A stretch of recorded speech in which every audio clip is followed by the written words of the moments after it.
Shalom, Chesed Uvuchim Abaim, paz y gracia sobre ustedes. Bienvenidos a esta semana, enseñanza de la semana de la Parashá Ki Tavo.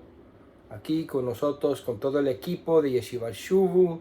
Saludos a nuestros hermanos en Colombia, nosotros aquí en Miami, por todo el mundo, donde sea que están, Nicaragua, España, Bolivia, donde sea. Bienvenidos estudiando con nosotros. Es una gran bendición poder compartir estas palabras de Torah con ustedes, con este breve mensaje sobre Parashá Ki Tavo, que está en el libro de Devarim, Deuteronomio, capítulo 26. Solamente vamos a leer el principio y dar un breve midrash sobre la enseñanza de la semana. Y damos la bendición al Eterno, bendito sea Él, para poder estudiar su palabra. Baruch atah Adonai Eloheinu melech haolam, asher kidishanu b'mitzvotav v'tzivanu la'asok b'divrei Torah.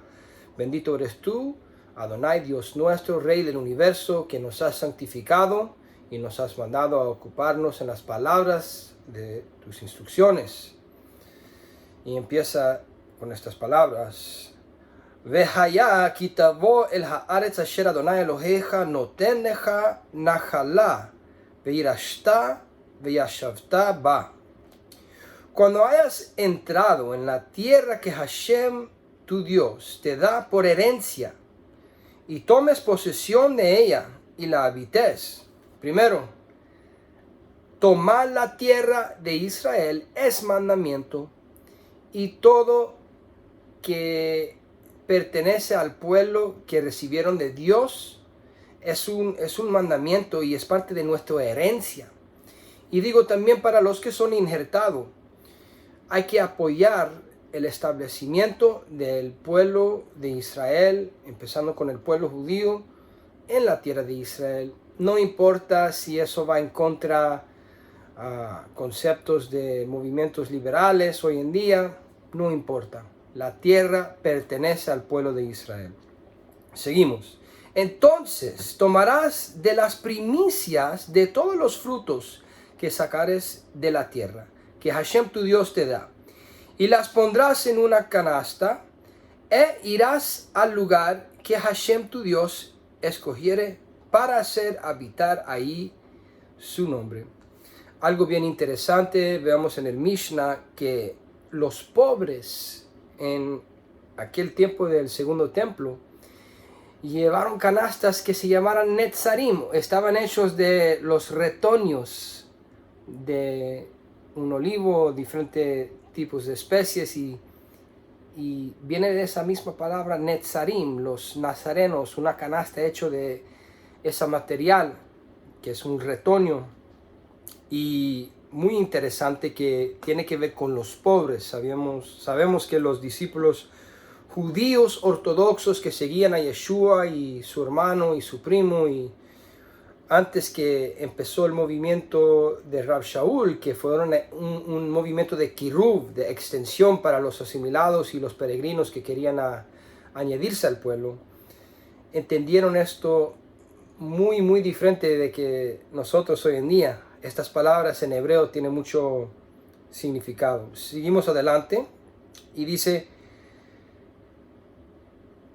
y el sacerdote tomará la canasta de tu mano y la pondrá delante del altar de Hashem tu Dios. Entonces hablarás y dirás delante de Hashem tu Dios: un arameo a punto de perecer fue mi padre. Pausa.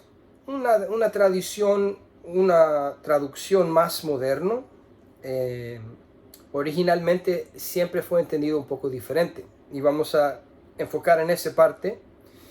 El cual descendió a Egipto y habitó ahí con pocos hombres, y ahí creció y llegó a ser una nación grande, fuerte y numerosa. La pregunta es, si empieza la parashá hablando de cuando vienes adentro y recibes la tierra de Eretz Israel, y esto fue un mandamiento realmente que empezó con Abraham Avinu, la tierra fue regalado a Abraham Avinu. Pero aquí dice que algo de un arameo en conexión con nuestro padre Jacob sucedió, y ahí es cuando nuestros ancestros descendieron a Egipto. ¿Cuál fue el motivo? ¿Qué es el propósito? Y es aquí que vemos en la Haggadah de Pesaj, lo que leemos en Pesaj, que realmente esto ya veamos en la época de Yeshua. Vemos que hay un orden, un seder de Pesaj. Seguro que cada diferente grupo de judíos tenían poco diferencia, como hoy en día los sefarditas y los ashkenazim, por ejemplo, tienen algunas costumbres diferentes, pero la raíz, la fuente, la fundación de cómo observan la Torá todavía es del mismo fuente, de la misma fundación. Y eso ya veamos, pero de la forma que lo conocemos hoy, la Haggadah de Pesaj piensan que fue establecido con más orden, con más conexiones de la forma que lo observamos hoy en día. Empezó en Guadalajara, España, en Sefarad, en la época dentro de 280 o 360, la misma época que vemos que la religión del cristianismo romanizado fue inventado por Constantino. Y en aquella época vemos que ya tenían un entendimiento de estos versículos. Y explica así: salgan y aprendan lo que Labán el arameo buscó hacerle a Jacob, nuestro padre, ya que Faraón solo decretó la sentencia de muerte sobre los varones, pero Labán buscó desarraigar a todo el pueblo, como se dice en Devarim 26:5, y esto es la interpretación más antigua. Un arameo estaba destruyendo a mi padre. En hebreo se dice así: Aramí Oved Avi. Y sigue: y descendió a Egipto, y residió ahí con un pequeño número, y se convirtió ahí en una nación grande, poderosa y numerosa. Aquí viene el Midrash del Pesaj Haggadah, que tiene que ver con nuestra redención. Dice: y descendió a Egipto, Anus, obligado con fuerza a causa de la palabra en la que Dios le dijo a Abraham Avinu que sus descendientes tendrían que ir al exilio, y residió ahí. Esto enseña que Jacob Avinu, nuestro padre, no descendió para establecerse en Egipto, sino solamente para residir allá temporalmente. Quiero que ponga atención que aquí la Haggadah entiende que Jacob es como un anus, alguien obligado por la fuerza. Muchos de nosotros que estamos regresando a las raíces de la fe judía, mesiánica, venimos de la descendencia de los forzados, los Bene Anusim, pero como yo siempre estoy enseñando, esto no es algo que empezó en España. Empezó en la época de Malcá Esther, pero realmente no, empezó desde el principio. Las naciones siempre querían ir en contra del Eterno y siempre querían forzar diferentes tipos de cosas en contra del pueblo del Eterno. Pero en este caso es algo un poco diferente. El Eterno mismo está permitiendo esto. Y explica Rabino Baruch Halevi sobre esto. Esta interpretación se basa más en el contexto del versículo que en su redacción real. Cuando Jacobo supo que Yosef todavía estaba vivo, fue a Egipto con gran temor porque tenía miedo de morir y ser sepultado en Egipto. Fue porque sabía que esto era parte de la promesa de Dios. Tu descendencia será extranjera en tierra ajena. La estancia de Jacobo en Egipto se debió realmente al hecho de que Dios le ordenó ir, y no solamente por su deseo de ver a su hijo una vez más.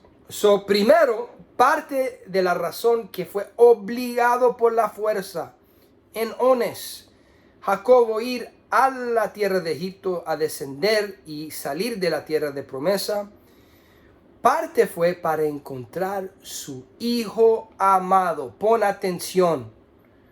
Parte de la razón fue encontrar el hijo amado de Jacobo, quien él pensó que estaba muerto. Te da la atención que esto tiene mucho paralelo con Mashiach. Para recibir restauración de Ruach HaKodesh, Jacob Avinu tenía que ir a Egipto, encontrar su vivo que ha sido perdido. ¿Para qué fue disparcido el justo Yosef?